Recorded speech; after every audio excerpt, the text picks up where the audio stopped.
মুসলমান আর একজন মুসলমানের ভাই। নবী আমার তামাম বিশ্বের মুসলমানকে এক প্ল্যাটফর্মে দাঁড় করিয়ে দিয়েছে। আজ মুসলমান যদি সুখে থাকে, মুসলমান যদি একটু ভালো থাকে, ওর বাড়ির পাশের মানুষের সহ্য হয় না। দেখবেন কত কাফের মুশরিক, কত জালেম বেঈমান, আল্লাহকে তারা মানে না, নবীকে তারা মানে না। তাদের জীবনে একবারের জন্য আল্লাহকে আল্লাহ বলিনি। আল্লাহ তাদের কোটি কোটি টাকার সম্পদ দিয়েছে, ওখানে কারুর কলিজা ফাটে না। বাড়ির পাশের একটা মুসলমান ভাই, ও যদি সুখে শান্তিতে থাকে, ওর বাড়ির চতুর্পাশের প্রতিবেশী ওর পিছনে চক্রান্ত করে নিচে টেনে নামানোর চেষ্টা করে কি করে না? কত বেঈমান কাফের মুশরিক কোটিপতি হলো, তোমার কষ্ট হলো না, আর তোমার বাড়ির পাশের একটা ভাই সুখী হলে তোমার বুকটা ফাটলো। এটা ছোট রোগ না। আল্লাহ যদি কাউকে ধনী করেন, যদি হালাল পন্থা উপার্জন করেন, তার উপর আল্লাহ যাকাতের হুকুম দিয়েছে না দেয়নি? গ্রামে যদি দুটো বেওয়া থাকে, ওই বেওয়া দুটো ঈদের দিন আর গ্রামের বাইরে গিয়ে হাত পাততে হবে না। এই ধনী লোকের উপরে আল্লাহ শরীয়ত দায়িত্ব দিয়েছে, তাকে তোমার বাড়ি ডেকে হ্যারাসমেন্ট করো না, আমি আল্লাহ যাকাত তোমার উপরে ফরজ করেছি। ওই মশারির মতো শাড়ি কিনে তুমি তাকে ডেকে হ্যারাসমেন্ট করো না। রাতের অন্ধকারে তোমার বিবির জন্য যেমন কাপড় কিনেছো, বাচ্চাদের জন্য যেমন কাপড় কিনেছো, নবী বললেন নিজের জন্য যেমন পছন্দ করো, অন্যের জন্য ওই রকম পছন্দ না করলে মুমিন হতে পারবে না। তাকে ডেকে বাড়ি 8টায় টাইম দিয়ে 10টা পর্যন্ত বসিয়ে রাখবে, হ্যারাসমেন্ট করবে, এর নাম যাকাত প্রদান নয়। তুমি রাতের অন্ধকারে তোমার মন পছন্দের মতো তোমার বিবি বাচ্চার জন্য যেমন পছন্দ করো, ওই রকম অন্যের জন্য পছন্দ করে রাতের অন্ধকারে পৌঁছে দাও, আল্লাহ তোমার উপরে সন্তুষ্ট হবে। জোরে বলুন। আমরা সিস্টেম মানিনি, সেটা আমাদের কমি, কিন্তু আল্লাহর সিস্টেমে কোনো গলত নেই। কথা ঠিক না বেঠিক? যদি গ্রামে 4টে ধনী মানুষ হয়, 4টে এতিম বাচ্চা গ্রামে থাকলে তাদের লেখাপড়া শেখার অসুবিধা হবে না। গ্রামে যদি 4টে ব্যবসায়ী ধনী মানুষ থাকে, ডক্টর, মাস্টার, ব্যারিস্টার, ইঞ্জিনিয়ার থাকে, তারা যদি ইসলাম মাননেওয়ালা হয়, ঈদের দিন ওই বেয়া মানুষগুলোকে অন্য গ্রামে হাত পাততে হবে না। আল্লাহ এদের অর্থে, যাকাতের টাকা এদের জীবনটা চলে যাবে। কথা ঠিক না বেঠিক? হোক না আমার একটা ভাই ধনী হোক, পিছন থেকে শুধু টান, লোকের দেখে দেখে জলে তো ভালো হবে কি করে?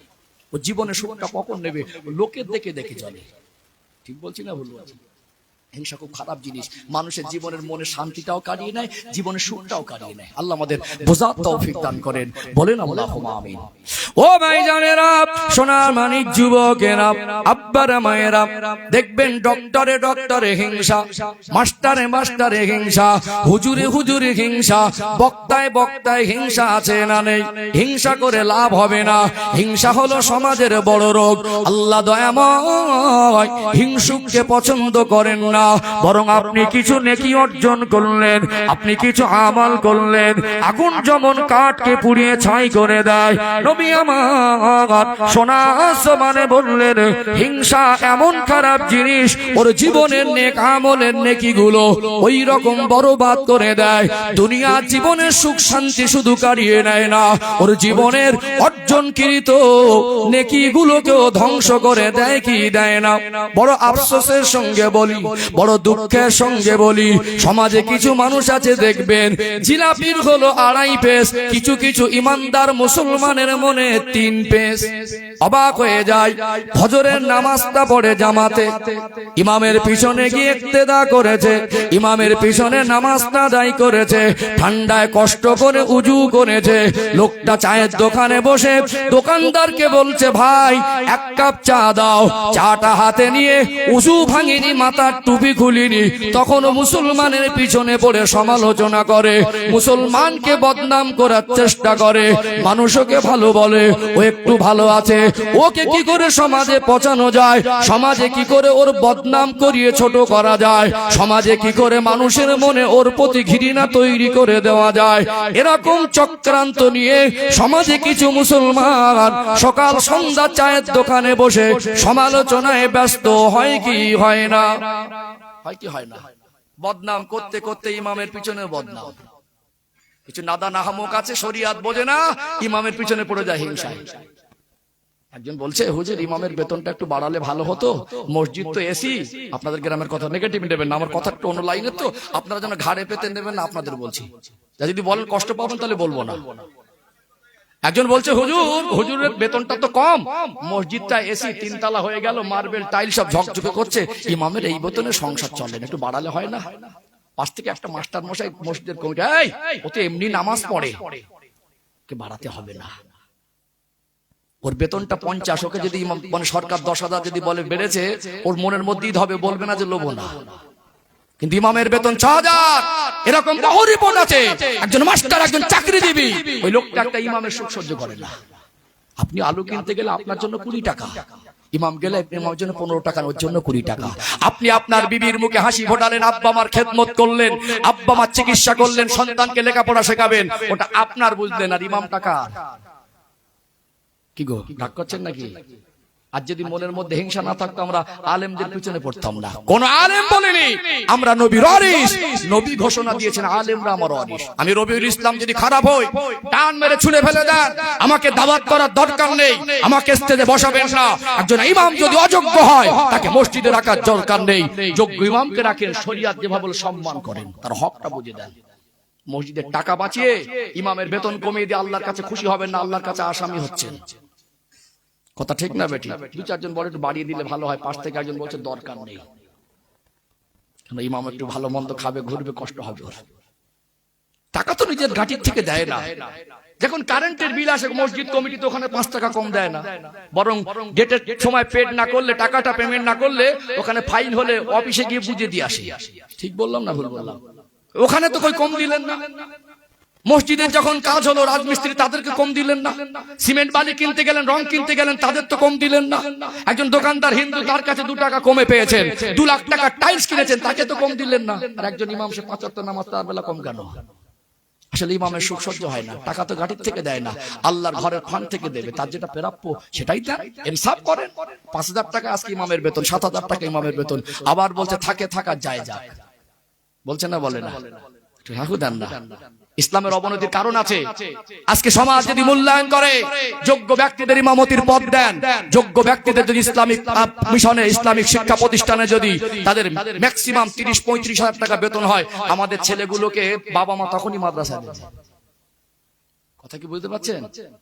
ছেলে লেখাপড়া শিখে আলেম হয়ে কি করবে? ও তো ইমামতি করে খাওয়া ছাড়া রাস্তা নেই, দেবে তো 5,000, সংসার চলবে না। আসলে ইলম অর্জন করার উদ্দেশ্য ইমামতি আর জলসা নয়, উদ্দেশ্য শরীয়তকে জানা, উদ্দেশ্য শরীয়তের জ্ঞান অর্জন করা। কথা ঠিক না বেঠিক? কিন্তু সে জায়গাগুলো নষ্ট হচ্ছে আমাদের কুকর্মের কারণে। ও ভাইজানেরা, সোনার মানিক যুবকেরা, আব্বারা মায়েরা, রাগ করবেন না, মনে কষ্ট নেবেন না। দেখবেন কিছু মানুষ মানুষের ভালো সহ্য করে না, অতএব নামাজ পড়ে, রোজা রেখে, হজ করে, কুরবানি দিয়ে আপনি যদি তাহাজ্জুদ গুজার হন, আপনি যেখানে মশগুল যদি সকাল সন্ধ্যা হন, আপনার মনের মধ্যে যদি হিংসা থাকে, হিংসুক ব্যক্তিকে আল্লাহ পছন্দ করেন না। এখন মরে যাবার আগে হিংসা থেকে জীবনটাকে পরিবর্তন করা দরকার আছে না নেই? আছে না নেই? এটা বড় রোগ, কেউ করেছে, আমি তাকে আঘাত দেওয়ার জন্য বলিনি। এগুলো সমাজের চিত্র খুব খারাপ লাগে। আমরা উপরে বেইবাড়ি যায়, বেইবাড়ি বোঝেন তো? আগের দিন ভালো করে চুল দাড়ি সেভ করেছে, ভালো একটা মানে ঝকঝকে জামা পরেছে, নতুন কুটুম বাড়ির ছেলের বিয়ে হলো 2 মাস, খুব মানে বারবার কল করছে, বে একটু আসেন, বেরিয়ে যান। বেইবাড়ি গিয়ে সারাদিন আদর যত্ন, মেহমানদারি, ভালো মন্দ খেলো, সন্ধ্যাবেলা একটু চা খেতে বেরিয়ে, চার দোকানে বসে কথা বলছে, পাশ থেকে মনে হয় অ্যাডভোকেট বসে আছে। লোকটাকে মনে হচ্ছে ভীষণ জ্ঞানী, চেহারা চালচলন দেখে মতো একবার ফেরেশ, কিন্তু ভিতরটা, ওটার উপরের চরিত্র ওর গ্রামের লোক জানে, ওর প্রতিবেশী জানে, ওর আত্মীয় স্বজন জানে, ওর বিবি জানে, ওর সন্তান জানে। কুটুম বাড়ির যে চরিত্রটা উপরের, ওর ভিতরে একটা চরিত্র লুকানো আছে। মোমেন ইমানদারের চরিত্র দ্বিচারিতা থাকে না, মুনাফিকদের চরিত্র হলো উপরে একরকম, ভিতরে একরকম। কথা কি বুঝতে পারছেন? আল্লাহর নবীর সামনে কিছু কিছু মুনাফিক, মদিনা ছিল মুনাফিকের চাপ বেশি, আল্লাহর নবীর সামনেই বসে থাকতেন। রাসূলুল্লাহ বয়ান করলে নবীর মুখের দিকে এইভাবে তাকিয়ে দেখতেন, মাঝে মাঝে মাথা নাড়তেন, পাশ থেকে মনে করতো যে এই লোকটা খুব খাঁটি, এটা ওর উপরের চরিত্র, ভিতরে ভিতরে ইসলামের ক্ষতি সাধনের চক্রান্ত করত। অতএব আমাদের চরিত্রের ভিতরে দ্বিচারিতা থাকবে, এটা মুনাফিকের আলামত। আমাদের চরিত্র একরকম, বাইরে ভিতরে একরকম। এই চরিত্রটা আল্লাহর পছন্দ নয়, ভিতর আর বাইরেটা সমান করলে আল্লাহ খুশি হয়। জোরে বলুন। রাগ করলেন নাকি? ঈশার কথাটা এই পর্যন্ত স্টপ করি, মিথ্যার পর্বে যাবো ইনশাআল্লাহ। মিথ্যার বিশেষ কিছু পর্ব আছে, ধাপে ধাপে আগাবো। একটু তাকবীর দেন, নারে তাকবীর, মাশাআল্লাহ। আরেকটু প্রাণ ভরে নারে তাকবীর। সিলসিলায়ে হক মুজাদ্দিদ জামান, আহলে সুন্নাত ওয়াল জামাত, বসিনা গ্রামবাসী বিন্দু, নারে তাকবীর। একটু দরুদ শরীফ পড়লে ভালো হয়, কারণ ইমাম সাহেব যখন জুমার দিন খুতবা দেয়, ওই খুতবার ভিতরে দরুদ সালাম আছে নবীর প্রতি। যেখানে যে খুতবায় দরুদ সালাম নেই, ওটা খুতবা না। দোয়া করতে গেলে নবীর প্রতি দরুদ যদি দোয়ার মধ্যে না থাকে, ওই দোয়াটা কবুল হবার সম্ভাবনাটা থাকে না। বুঝতে পেরেছেন? তারপরে নামাজে নবীর প্রতি সালাম আছে না নেই? দরুদ সালাম আছে না? দরুদ ইব্রাহিম পড়ি, দরুদ সালাম আছে। মজলিসে যদি দরুদ একটু না পড়া হয়, মজলিসের হক আদায় হয় না। মাঝে মাঝে একটু দরুদ পড়লে কি হয়, মনে তৃপ্তি হয়, মজলিসের হক আদায় হয়। অনেক ফজিলত আছে, সারা রাত পার হয়ে যাবে। একদম ছোট্ট করে একটা কথা বলি, দরুদ শরীফ পড়লে 10টা গুনাহ মাফ হবে, আল্লাহ 10টা রহমত নাজিল করবেন, আল্লাহ পাক তার 10টা দরজা বুলন্দ করে দেবেন। একটু ভক্তি ভরে নবীর শানে দরুদ শরীফ, আল্লাহুম্মা সাল্লি আলা।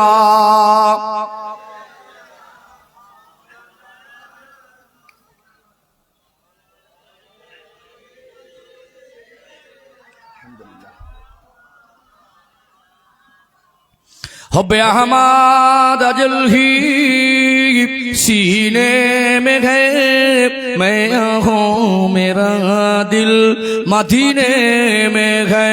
फूल तो फूल काटो क्या हुस्न है, लुत्फ जन्नत से बढ़कर मदीने में है। अल्लाहुम्मा सल्ले अला।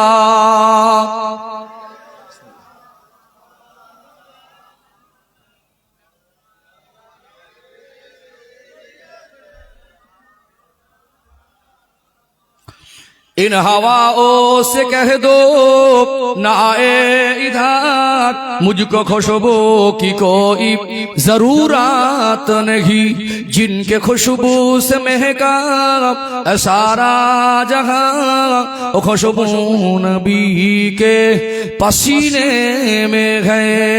अल्लाहुम्मा सल्ले अला।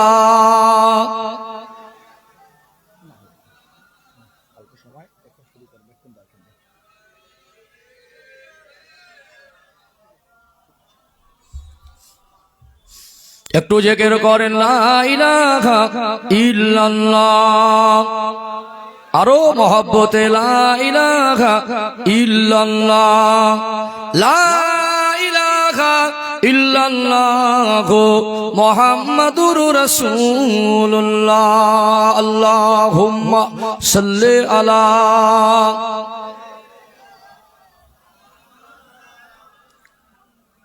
وعلى آل سيدنا। ও ভাইজানেরা, সোনার মানিক যুবকেরা, আব্বারা মায়েরা, আবারও মনে করিয়ে দেই, এই দুনিয়া এটা হলো অস্থায়ী জীবন। আল্লাহ কাকে কখন ডাকবেন কেউ জানি না। যখনই ডাক আসবে সব ছেড়ে চলে যেতে হবে। মরে যাব, হিসাব দেব। আমার জন্য জান্নাত আর জাহান্নামের দুটো রাস্তা। আল্লাহর কথাগুলো মেনে চলবো, নবীর দেখিয়ে দেওয়া রাস্তায় চলবো। এই জীবন পরিবর্তন করা দরকার আছে না নেই? ও ভাইরা, বাবাজিরা, নামাজ পড়ে, রোজা রেখে, হজ করে, কুরবানি দিয়ে আমার ভিতরে যদি মিথ্যার মতো বদ অভ্যাস থাকে, আমার উপরে আল্লাহ দয়া হবে না। আল্লাহ দয়াময়, আমার উপরে সন্তুষ্ট হবেন না। আল্লাহ দয়াময় কোরআন শরীফে বললেন, ফালানাতুল্লাহি আলাল কাযিবিন, মিথ্যাবাদীর উপরে আল্লাহ পাকের লানত। নবী আমার সোনার জবানে বললেন, মিথ্যা কথা হলো গুনার মা। মুনাফিকের আলামতের ভিতরে আর একটা আলামত হলো কথায় কথায় মিথ্যা বলা।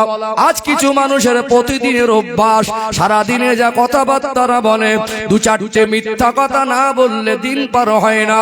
যে নবীকে আল্লাহ বিশ্ববাসীর জন্য রহমত করেছেন, আমার আপনার দয়ার নবী, মায়ার নবী, রাহমাতাল লিল আলামিন, আমার রাসূলুল্লাহ 63 বছরের জীবনে তানা জবান থেকে কোনোদিন একটা মিথ্যা কথা বলেন নাই। জোরে বলুন সুবহানাল্লাহ। আপনি ব্যবসায়ী মানুষ, ব্যবসা ক্ষেত্রে মিথ্যা বলতে পারবেন না। আপনি কোন ঝামেলা নিজে চোখে দেখেছেন, কোন ঝগড়া মারামারি নিজে চোখে দেখেছেন, আপনি নিজের দলের লোক বলে, আপনি নিজের বংশের লোক বলে তার পক্ষপাতী পক্ষপাতিত্ব করে মিথ্যা সাক্ষী দিতে পারবেন না। ও ভাইরা বাবাজিরা, কারোর বিষয়ে শতভাগ না কনফার্ম হয়ে কারোর শোনা কথা নিয়ে আপনি কারোর নামে মিথ্যা প্রচার করতে পারবেন না। দুনিয়ার চিত্র বড় করুন, আজ দেখবেন সর্বস্তরে মিথ্যা ছেয়ে গেছে, না যায়নি। শুধু মিথ্যার মিথ্যা, কথায় কথায় মিথ্যা বলে। আর কিছু নাদান আহামক আছে, এরা মিথ্যাও বলে আর আল্লাহর নামের কসমও খায়। এরকম মানুষ আছে না নেই? কথায় কথায় আল্লাহর কিরে, মার কিরে, খোদার কিরে, ছেলের কিরে, কোরআনের কিরে। এখানে মাসালা বুঝে নেন। মায়ের কিরে খাওয়া যাবে না, সন্তানের কিরে খাওয়া যাবে না, বাবার কিরে খাওয়া যাবে না, কারোর মাথায় হাত দিয়ে কিরে খাওয়া যাবে না। অনিবার্য কারণে যদি আপনাকে খুব গুরুতর একটা কোনো দোষে সাব্যস্ত করে, অতএব আপনি যদি দুনিয়ার কাউকে সাক্ষী রূপে পেশ করতে না পারেন, এরকম পর্যায়ে আপনি আল্লাহর নামের কসম খেতে পারবেন। তবে কসম খাবেন মিথ্যা কথার উপরে কসম খাওয়া যাবে না। মিথ্যা কথার উপরে কসম খাওয়া যাবে না। একদম সঠিক একটা প্রসঙ্গ তুলি। আল্লাহর নবী সাহাবী আবু বকর হুজুর রাদিয়াল্লাহু আনহু একটা ইহুদির গালে টেনে চড় মেরেছিলেন। নবীকে গালি দিয়েছিল বলে, আল্লাহকে গালি দিয়েছিল বলে। এত আল্লাহকে ভালোবাসতেন, নবীকে এত বেশি ভালোবাসতেন, আবু বকর সিদ্দিক রাদিয়াল্লাহু আনহু তিনি সহ্য করতে পারেন। এত নরম মনের মানুষ হয়েও ইহুদির গালে টেনে চড় মেরেছে। বুঝতে পেরেছেন?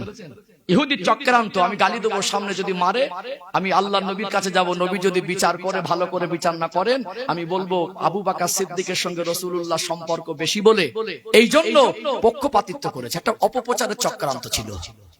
আল্লাহর নবীর কাছে এসে বিচার দিচ্ছেন, ইয়া রাসূলুল্লাহ আপনি তো নবী রাসূল, অতএব আপনার সাহাবী আবু বকর আমার গালে চড় মেরেছে। কিসের জন্য বলে? তেমন কিছু করেনি, এমনি মেরেছে। আবু বকর মেরেছে? হ্যাঁ, আবু বকরই মেরেছে। আল্লাহর নবী দেখছেন কথা বলতে বলতে আবু বকর হুজুর সামনে চলে আসছেন। আবু বকর মেরেছো? ইয়া রাসূলুল্লাহ মেরেছি। আমি তো মেরেছি, আমি যে কেন মেরেছি তা জিজ্ঞাসা করেন। আবু বকর হুজুরের দাবি ছিল উনি আল্লাহকে গালি দিয়েছে, নবীকে গালি দিয়েছে, এই জন্য মেরেছে। ও বলছে আমি যদি মেরে গালি দিয়ে থাকি তাহলে আবু বকর সিদ্দিককে সাক্ষী পেশ করতে বলেন। কে সাক্ষী? একটা পেঁচে পড়ে গেল না? দুজন থাকলে সাক্ষী পাবে? সাক্ষী কে? এখানে আল্লাহর নবী সাহাবী আবু বকর আল্লাহর কসম করে বলছে হুজুর আমি গালি দিয়েছি বলেই মেরেছি। এরকম যদি কোনো পরিস্থিতি হয়, গুরুতর কোন একটা অভিযোগ বা কোন একটা তহমত বদনাম দিচ্ছে, যদি সত্যিকারের নির্দোষ হন, যখনই আল্লাহর কসম করে ইমানদার বলবে, তখন কিন্তু শূন্যওয়ালাকে বিশ্বাস করতে হবে, আর তার উপরে কিছু প্রয়োগ করা যাবে না। কেন? একজন ইমানদার আল্লাহর নামের কসম মিথ্যা কথার উপরে খেতে পারবে, দুনিয়ার সর্বস্ব বিলীন করে দেবে, জান কুরবান করে দেবে, আল্লাহর নামটুকু নিয়ে মিথ্যা বলবে, এটা ইমানদারের জন্য সম্ভব হতে? আমাদের আচার আচরণ এত জঘন্য হয়ে গেছে, কথায় কথায় কিরে খাই, কথায় কথা আল্লাহর কিরে, মার কিরে, খোদার কিরে, আল্লাহর নামটুকু নিয়ে কিরে খেতে একবারও মনের মধ্যে অন্তরটাও কাঁপে না। কথা ঠিক না বেঠিক? ও ভাই জানেরা, সোনার মানিক যুবকেরা, আব্বারা মায়েরা, কয়েকটা মিথ্যা চিত্র তুলে ধরে আজ মানুষ কত রকম ভাবে বদ অভ্যাস অভ্যস্ত। মিথ্যা কত খারাপ জিনিস। আপনি ব্যবসায়ী মানুষ, মাল কিনেছেন পাইকুরি দরে, সবজি বিক্রি করেন 8 টাকা কিলো দরে মাল কিনেছেন, বাজারে বিক্রি করছেন 10 টাকা কিলো খুচরা। একজন খরিদ্দার জিজ্ঞাসা করলো ভাই সবজির কিলো কত? বললেন 10 টাকা।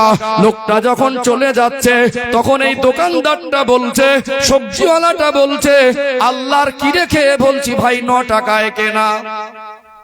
কি গো, 1 টাকা লাভের জন্য একটা আল্লাহর কিরে খেয়ে দিলেন? এটা ইমানদারের জন্য সম্ভব হবে? আজ আমাদের চিন্তাধারা কোথায় চলে গেছে? 1 টাকা লাভের জন্য আপনি একটা আল্লাহর কিনে খেয়ে দিলেন। বরং ওই লোকটার কাছ থেকে 1 টাকা লাভ কমই করতে পারতেন। এতে কি হবে? আল্লাহ আপনার ব্যবসায় বরকত ঢেলে দেবে। ঠিক বললাম না ভুল বললাম? ফালানাতুল্লাহি আলাল কাযিবিন। মিথ্যা কথা বলার কারণে মিথ্যাবাদীর উপর আল্লাহ লানত। আপনি লানতের দরজাটা খুলে নিলেন, ব্যবসায় বরকত হবে কি করে? হুজুরের কাছে তাবিজ নেবেন। আল্লাহ যেখানে কোরআন শরীফে ঘোষণা করেছেন মিথ্যাবাদীর উপর আল্লাহ লানত, আপনি যদি আল্লাহ লানতের দরজা খুলে নেন, ও তাবিজের পাওয়ার ওখানে কাজ করবে না। কথা ঠিক না বেঠিক? ওই ব্যবসায়ীকে আঘাত দেওয়ার উদ্দেশ্য নাই। এগুলো ও তার বরকতের দরজা দেখিয়ে দেওয়া, কথা ঠিক না বেঠিক? ও ভাই জানেরা, সোনার মানিক যুবকেরা, আব্বারা মায়েরা, আল্লাহ দয়াময় সুদটাকে হারাম করেছেন, ব্যবসাটাকে হালাল করেছেন।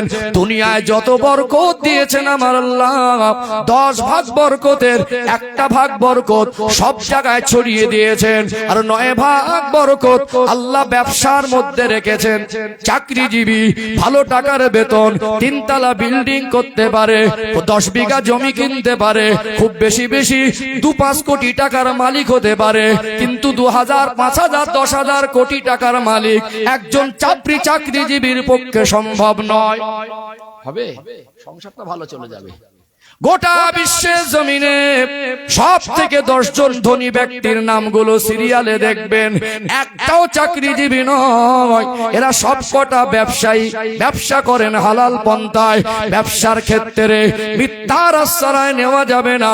আপনার ব্যবসাটা ছোট হোক, আপনি নাই বা কি রেখেলেন, আপনার কেনা দামটা নাই বা বললেন, আপনি আল্লাহকে সন্তুষ্ট করার জন্য হালাল পথে ব্যবসা করবেন। আমার আল্লাহ ওই ব্যবসার মধ্যে বরকত ঢেলে দেবে। জোরে বলুন সুবহানাল্লাহ।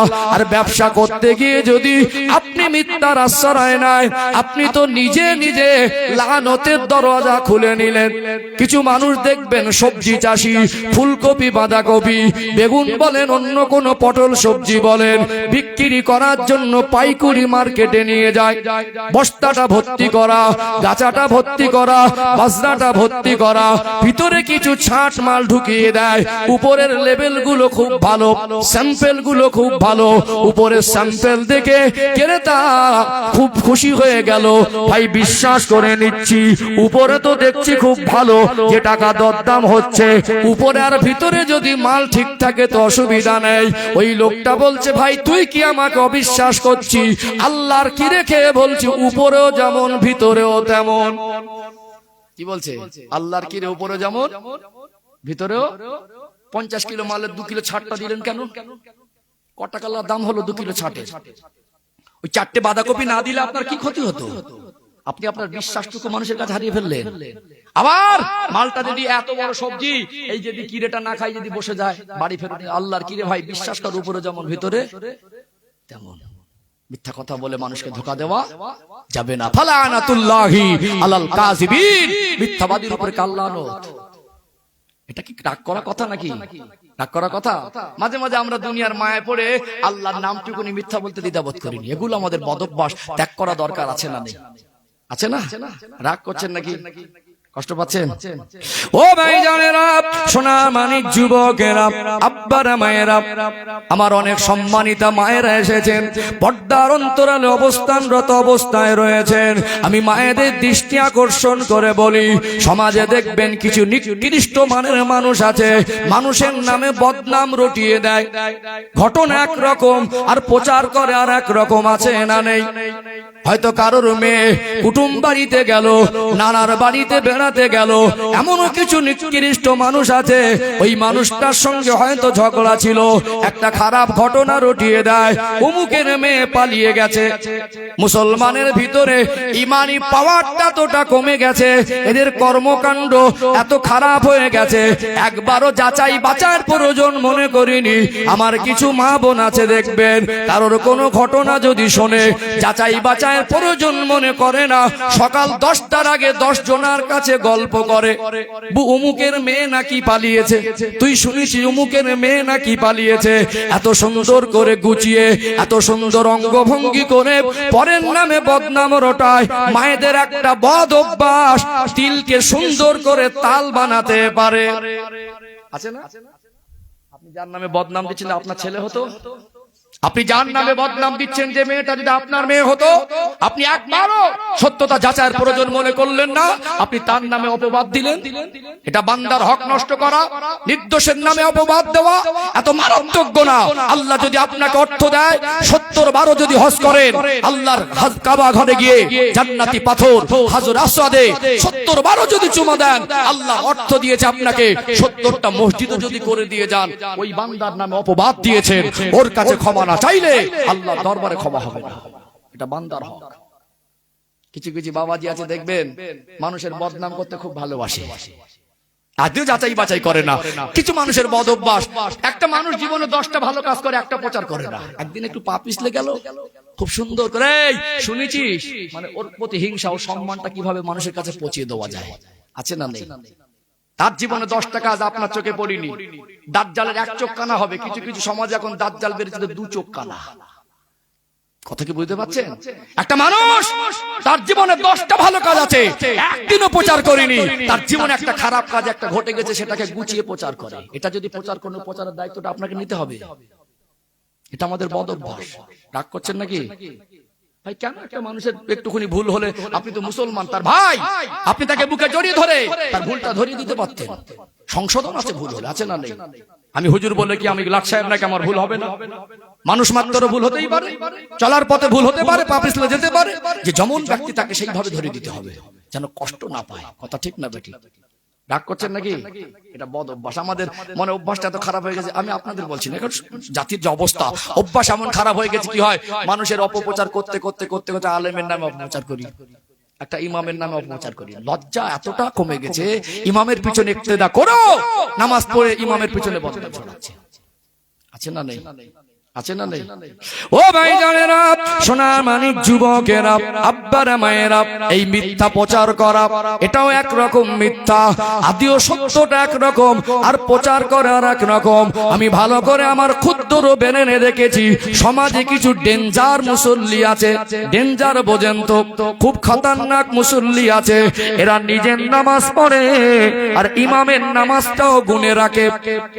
নিজে মানুষ নামাজ পড়েছেন, আমার নামাজ আল্লাহর দরবারে কতটা গ্রহণযোগ্য পেয়েছে, আমার নামাজটা কতটা মন দিয়ে পড়তে পেরেছি, এটাই তো ভয় হবার কথা।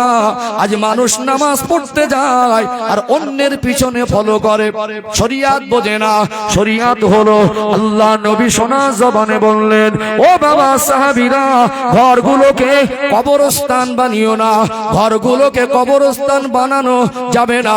এর অর্থ হলো, আল্লাহ নবী বললেন, জামাতে নামাজ পড়ো মসজিদে, ঘরে নামাজ পড়লে আল্লাহ যতটা নেকি দেবে, জামাতে নামাজ পড়লে আল্লাহ খুশি হয়ে 27 গুণ বেশি নেকি দেবে। জোরে বলুন সুবহানাল্লাহ।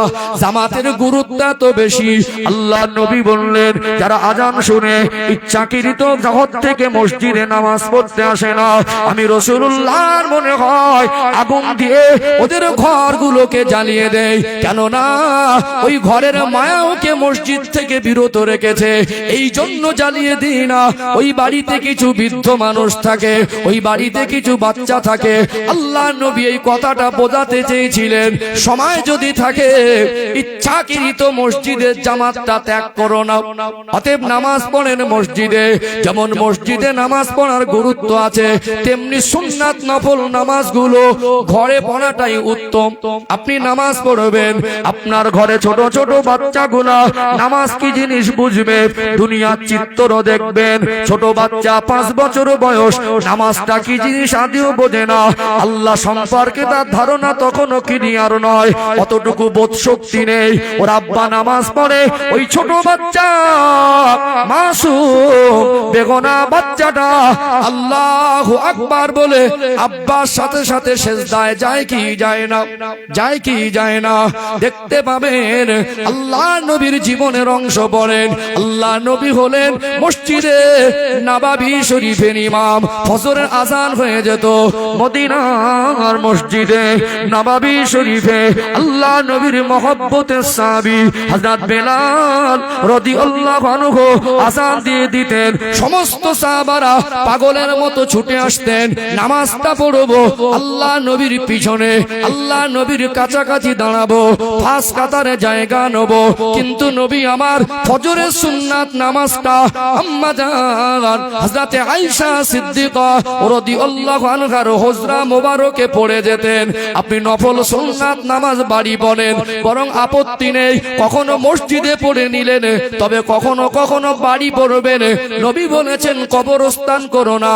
তার মানে আপনার বাচ্চাগুলোর ভিতরে নামাজের চেতনা বাড়বে, বাড়বে কি বাড়বে না?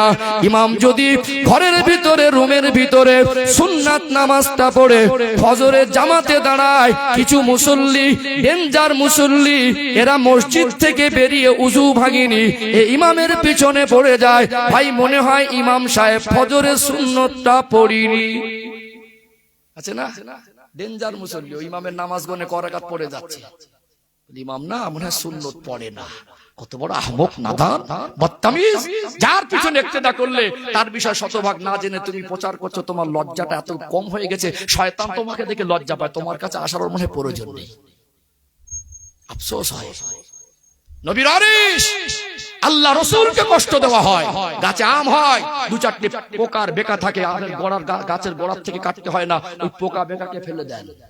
আমি খারাপ, আমাকে বাদ দেন। নবীর ওয়ারিস যারা, আলেম যারা, তাদেরকে শ্রদ্ধা করতে হবে, এটা শরিয়াত। কথা ঠিক না বেঠিক? আমি খারাপ, আমাকে ছেড়ে দেন। ভালো মানুষ তাকে শ্রদ্ধা করেন না। মরে গেলে ইমামের প্রয়োজন হয়। কার প্রয়োজন হয়? মরে গেলে ইমামের প্রয়োজন হয়। বুকে হাত দিয়ে বলেন তো, আমাদের যা ছেলে পুলে মানুষ করেছি, আমরা যদি মরে যাই আমার ছেলেটা আমার গোসলটাও দিতে পারবে? দু চারজন করে গ্রামে গোসল দেওয়া মানুষ আছে, খুব বেশি নেই, হাতে গোনা।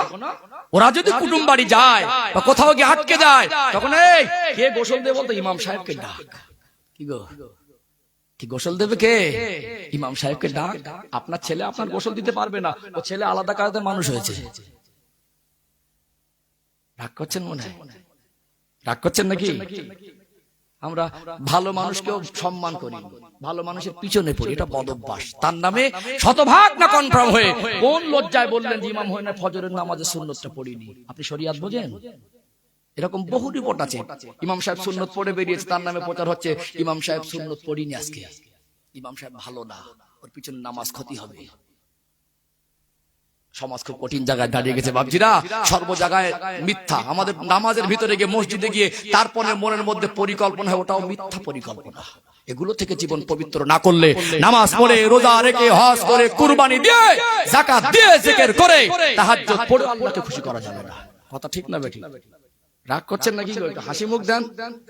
12টার মধ্যে শেষ করে দেব, কষ্ট দেব না আপনাদের। 12টার মধ্যে আর একটা দুটো পয়েন্ট বলবো নাকি? একটা দুটো পয়েন্ট বলি।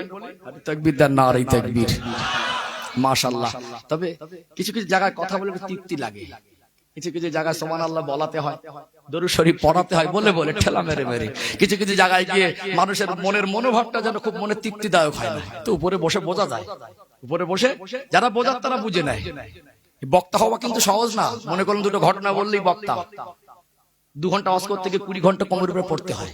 ঠিক বললাম না ভুল বললাম? বক্তা হওয়াটা এটা আমানত। কি দিলাম আপনাকে? শুধু গাড়ি চেপে আসা, ভালো মন্দ খাইয়ে দিলেন, পকেটে টাকা নিয়ে চলে যাবেন, নাম বক্তা না। জীবনে সমাজ কোন দিকে যাচ্ছে সেই ভাবনাটুকু আমার ভিতরে থাকতে হবে। আমাদেরকে বসিয়ে দিচ্ছেন সমাজ পরিবর্তন কি করে হয়, মানুষ যেন রাস্তা খুঁজে পায়। কথা ঠিক না বেঠিক? এগুলো আভ্যন্তরীণ সমস্যা। ভিতরটা পরিবর্তন করলে উপরটা সহজে পরিবর্তন হবে। আর ভিতরে যদি চেহারাটা নেকড়ে বাঘের মতো হয়, ভিতরে রূপটা যদি খতরনাক থাকে, উপরে ফেরেশেও ওর দ্বারা মানুষ নিরাপদে থাকতে পারবে না। ও ভাইজানেরা, সোনার মানিক যুবকেরা, আব্বারা মায়েরা, ভালো জামা পরে, ভালো চেহারা নিয়ে, ভালো বাড়ি করে, ভালো গাড়ি চেপে মানুষের কাছে ভালো হওয়া যাবে।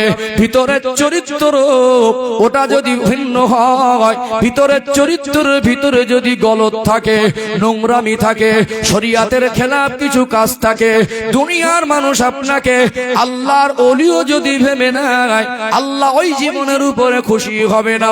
হিংসা যেমন ত্যাগ করা দরকার, মিথ্যাটা তেমন ত্যাগ করা দরকার। ও ভাইরা, বাবাজিরা, কারোর বিষয়ে শতভাগ না কনফার্ম হয়ে শোনা কথা কারণ নামে প্রচার করা যাবে না। কোন ইমাম, কোন আলেম, কোন সম্মানী ব্যক্তি হোক অথবা ওই লোকটা গরিব হোক, ওই মানুষটাকে সম্মান করতে হবে। মাল্লাম ইয়ারহাম সগীরানা ওয়ালাম ইউআক্কির কাবীরানা ফালাইসা মিন্না। বড়কে সম্মান করলে করলো না, ছোটকে স্নেহ করলো না। নবী বললেন ফালাইসা মিন্না, ও আমার উম্মত নয়। অতএব আপনি সম্মান করেন, আপনি মানুষের প্রতি ভালো ধারণা রাখেন, মানুষের প্রতি ভালো ব্যবহার করেন। যেদিন তুমি এসেছিলে ভবে, কেঁদেছিলে শুধু তুমি, হেসেছিল সবে। এমন জীবন তুমি করিবে গঠন, মরণে কাঁদি মরণে হাসিবে তুমি, কাঁদিবে ভুবন। এই রকম জীবন তৈরি করে যান। আপনি মরে যাওয়ার পরে মানুষ জানো আল্লাহর কাছে আপনার জন্য চোখের পানি ফেলে দোয়া করে। আজ আমাদের জীবন এমন নোংরা জায়গায় চলে যায়, আজ মানুষকে এত কষ্ট দেয়, আজ মানুষের সঙ্গে এমন খারাপ আচরণ করি, মানুষের নামে এমন অপবাদ দিয়ে দেয়। মরে গেল ওই মানুষটা, কবরে থাকলে মানুষ তখনও গালাগালি দেয়। এটা বড় দুঃখের। ও ভাইরা বাবাজিরা, আপনি একটা ঘটনা দেখেছেন, একটা ঘটনার সাক্ষী হয়ে গেলেন, হয়তো ঝগড়া বা মারামারি হয়েছে, বিচারে আপনাকে সাক্ষী হিসাবে যদি ডাকা হয়, আপনার ছেলে যদি দোষী হয়, আপনার জামাই যদি দোষী হয়, মায়ের পেটের ভাই যদি দোষীও হয়, ওখানে মিথ্যা কথা বলা যাবে না। অতএব দেখবেন আজকে চিত্র বিচারের ময়দানে গিয়ে দেখবেন এটা আমার দলের লোক, ওটা আমার বংশের লোক, ওটা আমার পাড়ার লোক, ওটা আমার বন্ধু। বিচারের ময়দানে গিয়ে এমন ভাবে পাল্টি খেয়েছে, ওর পাল্টি খাওয়া দেখে শয়তানও লজ্জা পেয়েছে। একদম হুবাহু ঘটনা একরকম, আর সাক্ষী দিচ্ছে আর একরকম। নির্দোষীকে দোষী সাব্যস্ত করা হলো, আর প্রকৃত দোষীটা নির্দোষ প্রমাণ হলো। এখন বিচারের ময়দানে নির্দোষীকে দোষী বানানো হচ্ছে কি হয় না? হচ্ছে কি হয় না? যাকে মারলো, যার উপরে অত্যাচার হলো, তাকে বলছে ও তোর হাত ধরে ক্ষমা চা। বলে আমি কি করেছি? মারলো আমাকে অন্যায় ভাবে, তোরা দেখলি না? তোর মুখে কথা শুনে আমার তো সাক্ষী নেই বলে ও তো উল্টো সাক্ষী দিল। পাঁচ থেকে বলে বড় ভাই কি বলে শুনতে পারি, যা, ওটা বড় ভাইয়ের পেশো। বুঝতে পারেননি? বেচারা নিরুপায়। কি নিরুপায়? বিচার কার কাছে? দুনিয়ার আদালত শেষ নয়, শেষ আদালত আল্লাহর আদালত। দুনিয়া কদিন ফাঁকি মেরে গাদি গা ধরকাতে বেড়াবেন? ক্ষমা চা, বড় ভাই বলেছে, কানে যায়নি। বেচারা গিয়ে চোখটা ছলছল করছে, বুকের মধ্যে কতটা ব্যথা, মানুষ না বুঝলে বোঝে কে? বাবা মার দোয়া, মুসাফিরের দোয়া, মজলুমের বদদোয়া বিগাইরি হিজাব ডাইরেক্ট আল্লাহর কাছে পৌঁছায়। বদদোয়ায় পড়ে যাবে। ক্ষমতার বল বেশি দিন হয় না, ক্ষমতা করেন না, আপনি বড় হন না, আপনার জন্য প্রাণ ভরে দোয়া করব। আমার একটা ভাই বড় পদে, আপনি আপনার পদের অপব্যবহার করতে পারবেন, এর নাম ইসলাম। কথা ঠিক না? ঠিক। আপনাকে ছোট করে আমার কি লাভ? এটা ইসলাম। আপনার জীবন যাতে পরিষ্কার হয়, আপনার মরণের পরে কবরের জগৎ যাতে শান্তি হয়, আপনার মরণের পরে আখিরাতে জীবন যাতে সহজ হয়, এই রাস্তা দেখে তো আলেমদের কাজ। আপনি রাগ করলে, আপনাকে রাগ করানোর জন্য আমি বলছি না, আপনি রাগ করলে আপনার ক্ষতি হবে। জীবন পরিবর্তন সকলের দরকার আছে না নেই? বরং আমার যদি ভুল থাকে আপনি যদি ধরিয়ে দেন, এটা আমার কাছে আনন্দের। আপনি তো প্রকৃত বন্ধু। কথা ঠিক বললাম না? বললাম। আল্লাহ আমাদের বুঝ দান করেন, হেদায়েত দান করেন, বলেন আল্লাহুম্মা আমিন। এখন দেখেন কোর্টে গিয়ে মানে মার্ডার কেসের আসামিরা ঘুরে বেড়াচ্ছে, আর নির্দোষ মানুষগুলো আছে না নেই? আবার তাদের নামে উল্টো সাক্ষী হয়ে যাচ্ছে। 2000 টাকা দিল, একদম হুবাহু গিয়ে বললো স্যার আমি দেখেছি এই ঘটনাটা এরকম হয়েছে। ফাঁস কাতারে নামাজ পড়ছে, বুঝলেন, জুমার দিন তো, এই বাড়ি গিয়ে ফাঁস কাতারে বসে আছে, হুজুর দোয়া করছে, তো বলছে আল্লাহুম্মা আমিন। এমন ভাবে আমিন বলছে, পাশের লোকটা মনে করছে লোকটা মনে হয় খুব ভালো উন্নত মনের মানুষ, মনে হয় আল্লাহর ওলি। আমিন বলা শুনে মনে হচ্ছে আল্লাহর ওলি। ভালো করে খবর নিয়ে দেখেন, ওর দেশের লোক জানে অন্য লোকের নামে টাকা খেয়ে মিথ্যা সাক্ষী দিয়ে আছে। বুঝতে পারেননি? ওখানে চরিত্র আলাদা, ভিতরের চরিত্র আলাদা। এইটুকু আল্লাহর পছন্দ নয়। যখন গোনা বেড়ে যাবে, পাপ বেড়ে যাবে, জুলুম অত্যাচার বেড়ে যাবে, জেনা ব্যভিচার বেড়ে যাবে, যখন মানুষ নাফরমানি বেশি পরিমাণে করবে, তখনই আল্লাহ সন্তুষ্ট হয়ে গজব দেয়। অন্যান্য নবীর যুগে আল্লাহ গজবের পরিমাণ একটু বেশি দিয়েছেন। আল্লাহর নবী সবসময় ভয় করতেন। নবী আমার চেয়েছেন, আল্লাহ অন্য নবীর উম্মতের মতো আমার উম্মতকে গজব দিয়ে একসঙ্গে মারবেন না। এই জন্য আল্লাহ একটা এলাকায় আর একটা এলাকার মানুষকে একটু সাবধান করে, সিগন্যাল দেয়, তোমরা দেখো আমি আল্লাহ ওই গজবটা তোমাদের উপর অবতীর্ণ করতে পারতাম, সতর্ক হও। আল্লাহ সিগন্যালে আমাদের বিবেক খোলে না, বিবেক সব তালা মেরে বসে আছি। কথা ঠিক বললাম না ভুল বললাম? আল্লাহ আমাদের বুঝদান করেন। ও ভাইজানেরা, সোনা মানিক যুবকেরা, আব্বারা মায়েরা, গভীর মনোযোগ দিয়ে শুনুন। এটা হলো লাস্ট পয়েন্ট, আর আগে বাড়বো না। জ্ঞানী শিক্ষিত মানুষ, আল্লাহ নবী একজন মুসলমান আর একজন মুসলমান শুধু ভাই ভাই সম্পর্ক করে দেয়নি, একজন মুসলমান আর একজন মুসলমানের জন্য আয়না স্বরূপ। কারণ আপনি ধনী মানুষ, আপনার বাড়ির পাশে প্রতিবেশী, ওই লোকটা যদি অসুস্থ হয়ে যায়, ওই লোকটা হয়তো গরিব, অপারেশন করার মতো পয়সা নেই, 2 লক্ষ টাকা দরকার, ওই অসহায় গরিবের চিকিৎসার জন্য আপনি যাকাতের টাকা দিলে ওর জন্য জায়েজ হবে? হবে কি হবে না? যদি যাকাতের টাকা নাও দেন, যদি ওকে কিছু টাকা দান খায়রাত নাও করেন, অন্তত মুসলমান হিসাবে আমার বন্ধু বিপদে, আমার মায়ের পেটের ভাই বিপদে, আমার বাড়ির পাশে প্রতিবেশী বিপদে, ওই লোকটাকে বিপদে পড়লে কখনো 2-4 হাজার টাকা ঋণ দিয়েও সাহায্য করা যায় কি যায় না? কত সুন্দর পবিত্র সিস্টেম। মানুষ বিপদে পড়বে, ওর কাছে পয়সা নেই, ভাই হিসেবে 2000 টাকা ধার দে, ভাই 2 মাস পরে দিবি। কত ভালো বলেন তো? এই জায়গার পবিত্রতা নষ্ট করে দিলাম। মানুষ লেনদেন করতে হয়, মানুষ মানুষের সঙ্গে ধার দেনা করতে হয়। কখনো পয়সাওয়ালা মানুষেরও পজিশন অনুযায়ী 2-5 হাজার 10 হাজার টাকার প্রয়োজন হয়। ভালো তো, একজন আরেকজনের পাশে দাঁড়ালো। ওই লোকটা হয়তো এক্ষুনি অসুস্থ হয়ে পড়েছে, এক্ষুনি সুস্থ হয়ে গেলে আবারও কাজ চালু হয়ে যাবে, আবারও রোজগার করে আমার টাকাটা মিটিয়ে দেবে। কত সুন্দর সিস্টেম।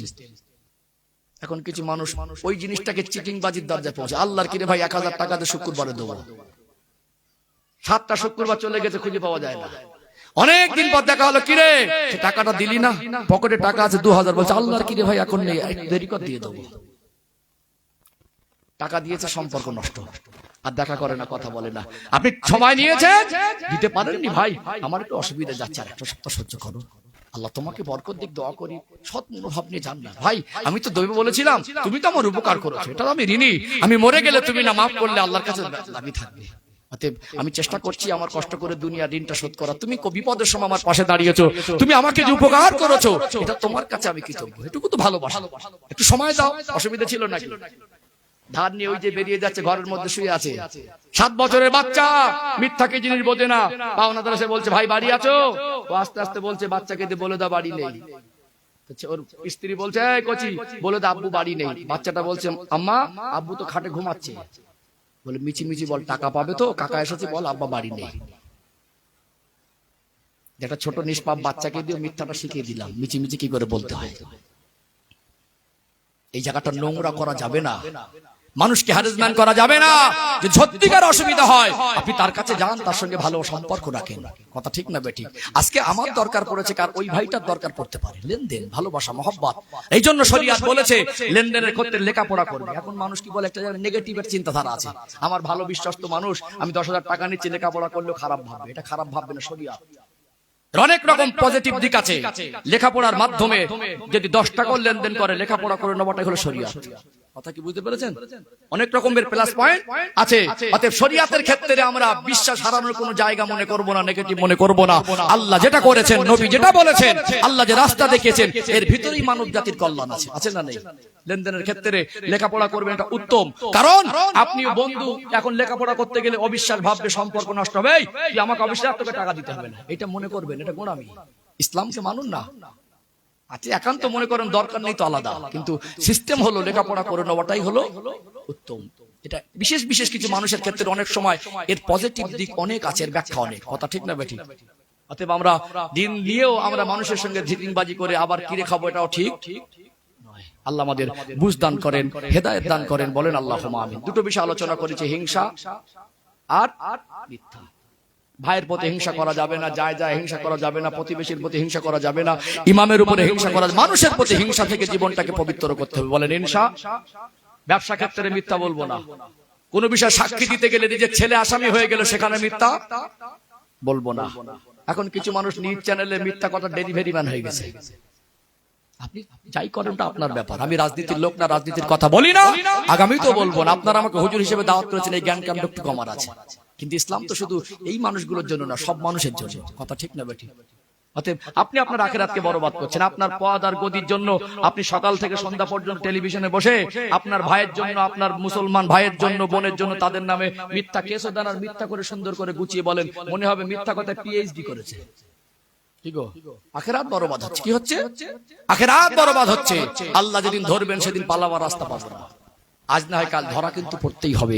জীবন পরিষ্কার করুন, আখিরাতও ভালো হবে, দুনিয়াও আখিরাতও ভালো হবে, দুনিয়াও ভালো হবে। কোনোভাবে মিথ্যার আশ্রয় নেওয়া যাবে না। আল্লাহ আমাদের মিথ্যা থেকে জীবন পবিত্র করার তৌফিক দান করেন, বলেন আল্লাহুম্মা আমিন। হিংসা মিথ্যা যত আমার জীবন থেকে সরে যাবে, এই জীবনের মূল্য মানুষের কাছে আল্লাহ বাড়িয়ে দেবে।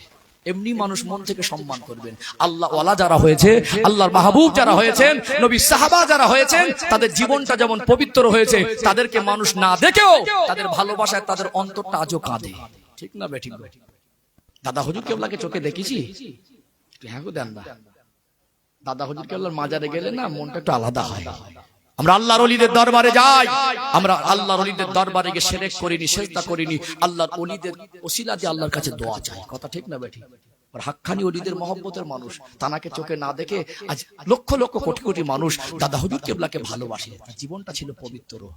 যে বেলাল ব্যক্তিগতভাবে 1 টাকারও মালিক নয়, 1 শতক জমিরও মালিক নয়, তার চেহারাও খুব ভালো দামি সৌন্দর্য ছিল না, সেই বেলালকে আল্লাহ পাক ভালোবেসে তার জীবনের জিন্দেগিতে খুশি হয়ে নবী হলেন ইমাম, বেলাল হুজুর হলেন আল্লাহর নবীর মসজিদের মুয়াজ্জিন। জোরে বলুন। কত নামি দামি সাহাবা ছিলেন, কত শিক্ষিত সাহাবা ছিলেন, কত সুরেলা কণ্ঠে আযান দেওয়া মানুষ ছিলেন, যিনি আশহাদু শব্দটা উচ্চারণ ভালো করে করতে পারতেন না।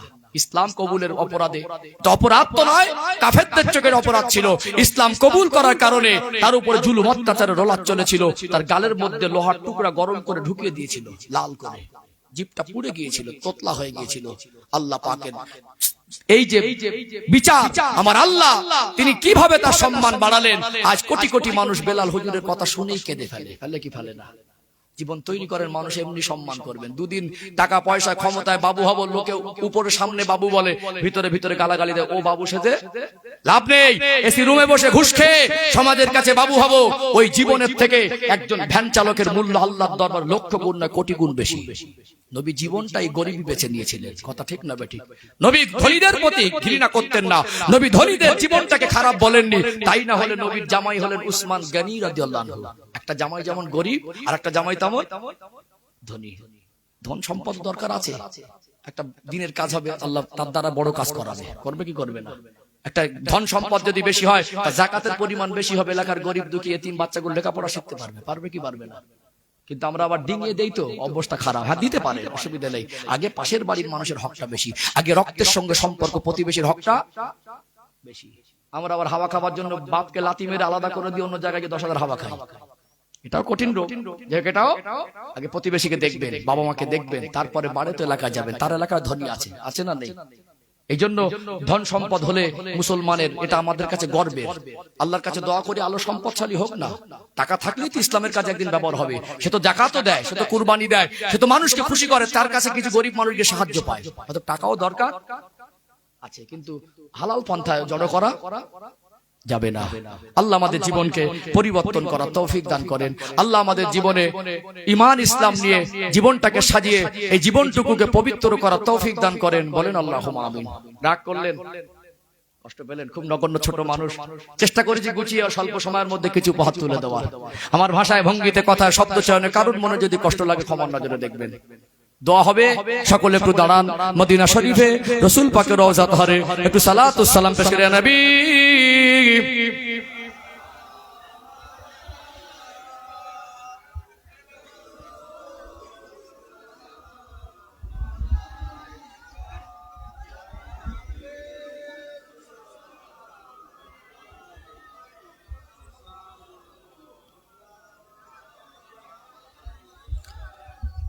তালাল বাদরু আলাইনা মিন সানিয়াতিল ওয়াদাই ওয়াজাবা শুকরু আলাইনা মাদা লিল্লাহ হিদাই সালামুন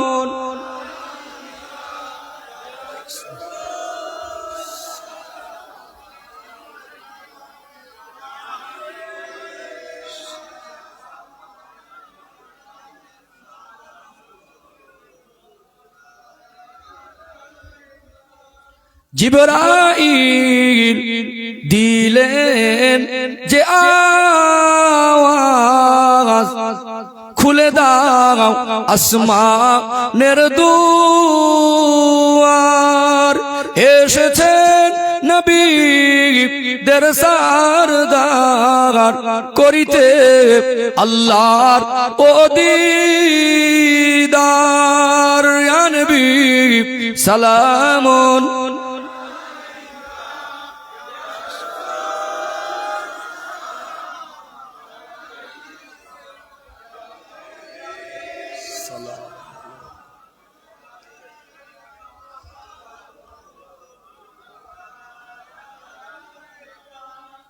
ইয়া হাবিব ইয়া মুহাম্মদ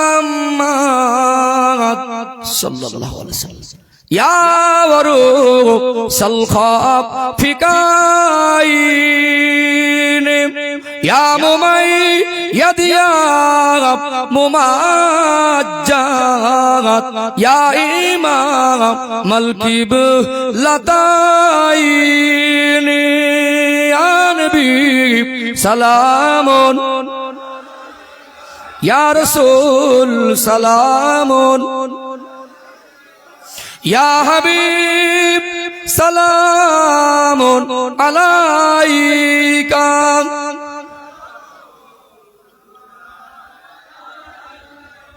মিলে মিলে বসেন। ইয়া রাব্বি সাল্লি ওয়া সাল্লিম দাইমান আবাদা আলা নবিকা খাইরুল খালকি কুল্লিহিম, বালাগালুলা বিকামালিহি কাশাফাত দুজা বিজামালিহি, হাসানাত জামিউ খিসালিহি, সাল্লু আলাইহি ওয়া আলিহি।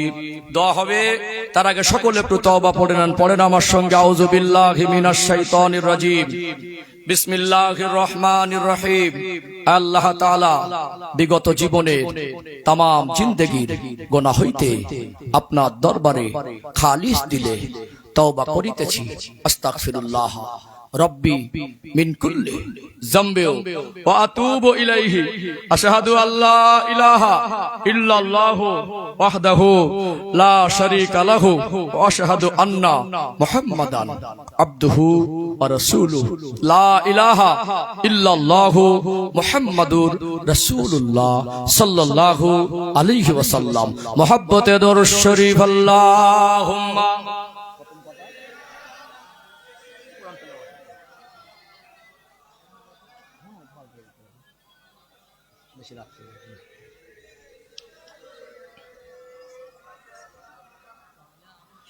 আরো মহব্বতে আল্লাহুম্মা সাল্লি আলা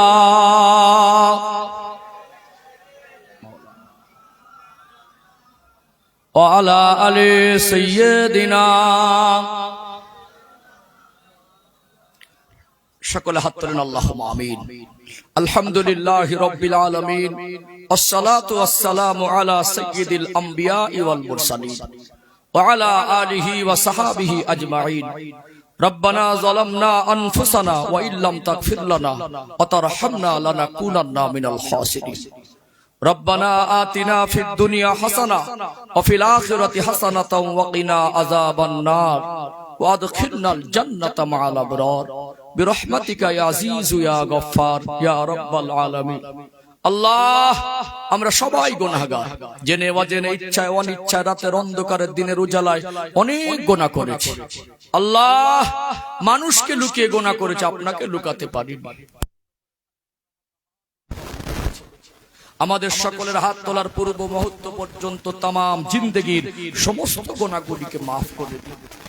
সাথে সাথে আমাদের আব্বাজান আম্মাজানকে মাফ করে দিন। আমাদের স্ত্রী পুত্র সন্তানাদি ভাই বোন আত্মীয় স্বজনকে মাফ করে দিন।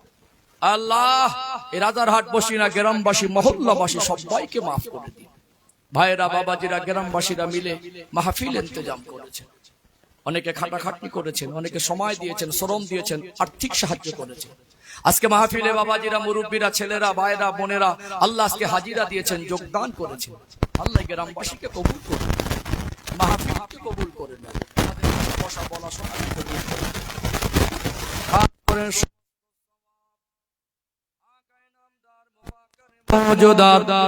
সাইয়্যিদুল মুরসালিন খাতামান নবিয়্যিন রাহমাতাল লিল আলামিনের রূহ পাকে পৌঁছে দি।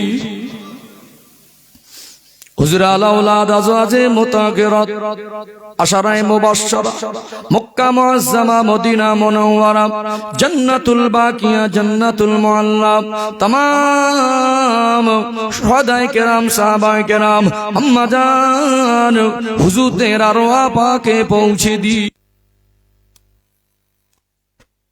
আলাইহিমুস সালাম দে রূহ পাকে পৌঁছে দি। তাবেঈন তাবা তাবেঈন আম্মায়ে মুস্তাহিদিন চার ইমাম চার তরিকার আউলিয়ায়ে কেরাম হুজুরদের দরবারে পৌঁছে দিন। খাস করে এ সওয়াব হযরত বড় পীর আব্দুল কাদের জিলানী রাহমাতুল্লাহ আলাইহি রূহ পাকে পৌঁছে দিন। হযরত বাহাউদ্দিন নকশবন্দ, হযরত মুজাদ্দিদ আল ফিসানি, হযরত খাজা মাঈনুদ্দিন চিশতি আজমিরি সঞ্জারি রাহমাতুল্লাহ আলাইহি হুজুরদের আরওয়া পাকে পৌঁছে দিন। আল্লাহ কলিকাতা মানিকতলা জমিনে কুতুবুল ইরশাদ রাসূলে নোমান হযরত সুফি ফাতে আলী ওয়াইসি রাহমাতুল্লাহ আলাইহি রূহ পাকে পৌঁছে দিন। ফুরফুরা দরবার শরীফে আমিরুশ শরিয়াত কুতুবুল আলম মুজাদ্দিদুজ জামান হযরত দাদা হুজুর পীর কিবলা রাহমাতুল্লাহ রূহ পাকে পৌঁছে দিন। হুজুর কিবলার আলা ওলাদ খলিফা মুরিদ মুতাকিদিন মুহিব্বিনদের দরবারে পৌঁছে দিন। মাজারাইট হুজুর কিবলার দরবারে পৌঁছে দিন।